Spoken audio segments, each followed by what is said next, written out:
चित्रकेतु महाराज भक्त बन गए। और महाराज चित्रकेतु ने ऐसी भक्ति की 1000 वर्ष तक भगवान संकर्षण की उपासना की। श्रीमद् भागवत में शुकदेव जी कहते हैं कि भगवान संकर्षण महाराज चित्रकेतु के ऊपर प्रसन्न हुए और प्रसन्न होकर उन्होंने दिव्य विमान दिया। इस विमान में बैठकर आप विचरण करो, भजन करो, कीर्तन करो। और महाराज चित्रकेतु जीवन भर भजन किए, ठीक है। लेकिन वही चित्रकेतु मरने के बाद असुर बने और नाम हुआ वित्रासुर। मुझे यह समझ में नहीं आता कि चित्रकेतु जैसा राजा, इतना बड़ा भक्त मरने के बाद असुर बन जाता है। राजर्षि भरत इतने बड़े भक्त मरने के बाद हिरण बन जाते हैं, तो फिर कृष्ण गीता में प्रतिज्ञा क्यों करते हैं? आज कृष्ण के साथ झगड़ा शुरू किया है मैंने। मेरी बात समझ में आ रही है ना? भगवत गीता में बड़े डायलॉग मार दिए। क्षिप्रम भवंती धर्मात्मा कौन्तेय प्रति जानी ही नमे भक्ता प्रणश्यति, भक्त का विनाश नहीं होने दूंगा, पतन नहीं होने दूंगा। राजा भरत हिरण बने, क्या उसका पतन नहीं हुआ? चित्रकेतु जैसा चित्रकेतु राजा एक असुर बन गया, क्या उनका पतन नहीं हुआ? और कल हमने सुना कि महाराज इंद्रद्युम्न सब कुछ छोड़ छाड़ कर भजन करने बैठे थे, कोई गलती नहीं, कोई दोष नहीं, और मरने के बाद हाथी बन गए। तो ऐसे ऐसे इतिहास कभी कभी भक्तों के मन में बहुत बड़े संदेह पैदा कर देते हैं। जो भक्त भागवत पढ़ते सुनते हैं, जिनको भागवत से कोई मतलब नहीं, उनको तो ये प्रश्न कभी हो ही नहीं सकते हैं। लेकिन भक्तों, ऐसी जिज्ञासा होना, ऐसे प्रश्न उठना और फिर किसी साधु के चरणों में बैठकर इनका निराकरण करना, यही भक्त का स्वभाव होना चाहिए। अब तो दो चीज है, भक्त या तो श्लोक में होता है या शोक में होता है, तीसरा कोई ऑप्शन नहीं है। गीता में कृष्ण कहते हैं, मुझे मन और बुद्धि अर्पण करो। भगवान को बुद्धि अर्पण करने का अर्थ यही है कि हमारी बुद्धि इन सब विषयों में लगाना। सो प्रश्न आपको समझ में आ गया, ठीक है, कि भगवान की प्रतिज्ञा है कि भक्त का पतन नहीं होने दूंगा। फिर भी भरत का पतन होकर हिरण बने, चित्रकेतु का पतन हुआ असुर बने, इंद्रद्युम्न का पतन हुआ हाथी बने। इस बात का निराकरण यही है कि वास्तव में राजा भरत का हिरण बनना ये भी भगवान की कृपा थी। लेकिन कौन सी कृपा थी? हाँ, भजन भक्ति करने वाले के ऊपर भगवान की कृपा होती है, लेकिन राजा भरत के हिरण बनना और जड़ भरत के रूप में प्रकट होना, यह भगवान की प्रतिकूल कृपा थी। चित्रकेतु महाराज का असुर वृत्रासुर बनना, यह भगवान की बहुत बड़ी कृपा, लेकिन यह प्रतिकूल कृपा थी। अब देखिए, मैं बार बार कहते आ रहा हूं, आज भी कहूं, अनुकूल कृपा, भगवान की अनुकूल कृपा जब होती है तो संसार की सुख सुविधा मिलती है, लेकिन हृदय में छल छलाता प्रेम, जैसे राधा रानी और गोपियों ने कृष्ण से प्रेम किया, वह छल छलाता प्रेम तो मात्र प्रतिकूल कृपा से ही प्राप्त होगा। भौतिक दृष्टि से ऐसा लग सकता है कि राजा चित्रकेतु का पतन हुआ और मरने के बाद असुर बने। शरीर की दृष्टि से पतन हुआ, मैंने माना। शरीर की दृष्टि से महाराज चित्रकेतु मरने के बाद असुर बने, लेकिन भक्तों, चित्रकेतु के शरीर में भगवान के प्रति भाव और जो प्रेम था, उससे करोड़ों करोड़ों गुना अधिक वित्रासुर के शरीर में था। इसका अर्थ यह है कि शरीर का भले पतन हुआ, लेकिन भक्ति तो बढ़ती गई, भक्ति बढ़ती गई।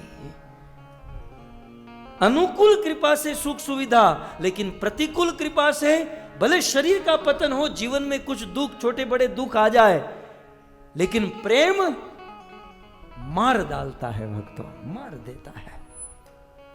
वित्रासुर को ले लीजिए, जब चित्रकेतु महाराज के शरीर में था, भगवान ने विमान दे दिया, विमान लेकर उड़ते रहे। भक्त थे, नो डाउट, डिवोटी थे, भक्त थे, लेकिन भक्ति में वो तीव्रता, वो लालसा नहीं थी। वही विमान में बैठकर कभी यहां कभी वहां, एक दिन कैलाश पहुंच गए तो शिव जी के साथ कुछ चर्चा। लेकिन वही चित्रकेतु महाराज पर जब भगवान की प्रतिकूल कृपा हुई और प्रतिकूल कृपा से जब वो असुर बने, उस प्रतिकूल कृपा को संजोया, उस प्रतिकूल कृपा को पचाया और उस असुर शरीर में, चित्रकेतु शरीर में जो भजन भाव भक्ति नहीं थी, उसे करोड़ों गुना अधिक असुर शरीर में प्रकट हो गई। और भागवत इसका प्रमाण है। वित्रासुर और देवराज इंद्र रणभूमि में खड़े हैं। इंद्र अपनी पूरी सेना लेकर 33 करोड़ देवता खड़े हैं, यहां पर वित्रासुर, घमासान युद्ध। आप मुझे ये बताओ, रणभूमि में किसी को भगवान की याद आए? रणभूमि जो है ना, वो रजोगुण और तमोगुण से भरी हुई होती है। वहां केवल मारो और काटो की ध्वनि होती है। और रणभूमि में कोई हाथ में माला लेकर हरे कृष्ण करे, 2 मिनट में हजारों बाण लग जाएंगे। वहां तो सतर्क रहकर खड़ा रहना पड़ता है। 10 दिशाओं से बाण चलते हैं। आम बीजा कोकनी ऊपर बाण जतो है, आपड़ी ऊपर भी आवे। वहां तो नक्की नहीं, इतने सारे बाण, कोई उस पर मार रहा है, कोई यहां मारे, कोई वहां, किसी और का बाण भी आ जाए। मुझे तो कभी कभी ऐसा लगता है ये महाभारत का युद्ध हुआ, एक टीम में 11 अक्षौणी सेना कौरवों में और 7 अक्षौणी सेना पांडवों में। जब युद्ध होता होगा, कभी कभी अपने वाले ही अपने को मार देते होंगे। दूसरी टीम वाले वो कैसे पता चलता होगा? खैर BR चोपड़ा ने तो अलग अलग ड्रेस पहनाए थे कि भाई इस टीम वाले को भिन्न ड्रेस, यहां भिन्न ड्रेस। लेकिन रणभूमि जो तमोगुण और रजोगुण से भरी हुई होती है, उस रणभूमि में चित्रकेतु जैसा असुर भगवान को याद करता है। मैं आपको यह दिखाना चाहता हूं कि चित्रकेतु शरीर में जो भक्ति नहीं थी, वह भक्ति वित्रासुर में प्रकट हुई। शरीर से पतन दिखाई हम समझ सकते हैं, लेकिन भक्ति का तो प्रोग्रेस हो गया। वित्रासुर कहता है, इंद्र तू अपना वज्र मुझ पर चला दे, मुझे मार दे, मैं मरने के लिए तैयार हूं। इंद्र को डर लग रहा है, कहीं मेरा ही वज्र उठाकर मुझे न मार दे। वित्रासुर बार बार कह रहा है, अरे मार मार। और इंद्र तुझे क्या लगता है, तू मुझे मारेगा, मैं मर भी जाऊंगा, लेकिन याद रखना इंद्र, मैं मर कर भी जीत जाऊंगा, मैं मर कर भी जीतूंगा। क्योंकि इंद्र तुझे मुझे मारने से क्या मिलेगा? स्वर्ग। इंद्र मुझे मारने से तुझे स्वर्ग मिलेगा, और स्वर्ग का कोई ठिकाना नहीं। तेतम भूतवा स्वर्ग लोकम विशालम क्षिणे पुण्य मृत्यु लोके, क्षणिक सुख है। इंद्र मुझे मारकर तुझे स्वर्ग मिलेगा, लेकिन मैं यहां मरूंगा तो मरकर भी भगवान के धाम वैकुंठ को प्राप्त करूंगा। इंद्र ने कहा, ऐसा क्यों? वित्रासुर कहता है, क्योंकि मुझे भगवान की याद आ रही है। उस रणभूमि में वित्रासुर ने भगवान को याद किया। अहम हरे तव पादे कमूलम दासानुदासो भवितास्मि भूय। वित्रासुर भगवान को याद करता है, हे प्रभु, प्रभु हो सकता है मैं कुछ ही देर के बाद मर जाऊं, लेकिन मरने के बाद आपके चरणों में यही निवेदन है कि दासानुदासो भवितास्मि भूय। कृष्ण, मैं आपके दासों के दासों का दास बनूं। मानो कृष्ण प्रकट हो जाए और कहे वित्रासुर और कुछ मांगो। वित्रासुर कहता है न नाक पृष्ठम न सार्वभौमम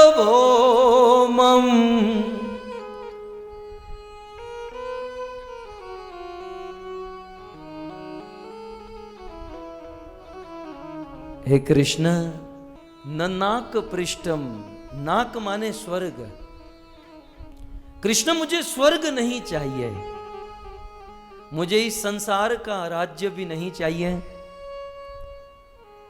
कृष्ण मुझे कोई सिद्धि नहीं चाहिए, यहां तक मुझे कोई मुक्ति भी नहीं चाहिए। कृष्ण यदि आपको मुझे कुछ देना है तो मुझे आपका दर्शन चाहिए।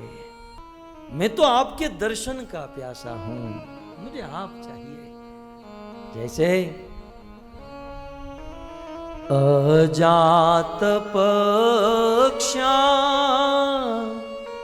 इव मातरम खगा स्तन्यम यतावत सराक्षुदया। जैसे कोई गाय का बछड़ा होता है और दिन भर भूखा होता है और उस बछड़े को भूख लगी है और केवल मां का दूध पीता है और उस बछड़े की मां गाय वन में घास चरने गई है। वो बछड़ा देखता है कि रोज इसी द्वार से मेरी माता आती है। जैसे वो बछड़ा उस दरवाजे पर अपनी आंखियां टिकाए रखता है कि अब मेरी मां आएगी, अब मां आएगी, ठीक उसी प्रकार प्रभु मैं आपको देखना चाहता हूं। इस प्रकार वित्रासुर ने भगवान को प्रार्थना की। मेरे कहने का अर्थ यही है